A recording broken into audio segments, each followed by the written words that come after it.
All right, so this is our room at Club Med Punta Cana. You walk in the front door. First left is the bathroom. Right here are some closets. There's a lot of closet room. You have a lot of space. Closets. Here on your right side here, there's a bathroom, 2 sinks, a tub shower, and also a walk-in shower.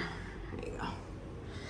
Now, after you walk into the room, right here up a little bit ways on the left. Hey Munchkin. There's 2 beds with a TV. Pretty decent sized room in here. Hey Munchkin number 2. Hi. Here's a living area. Looks like a little couch. And a little section here with waters.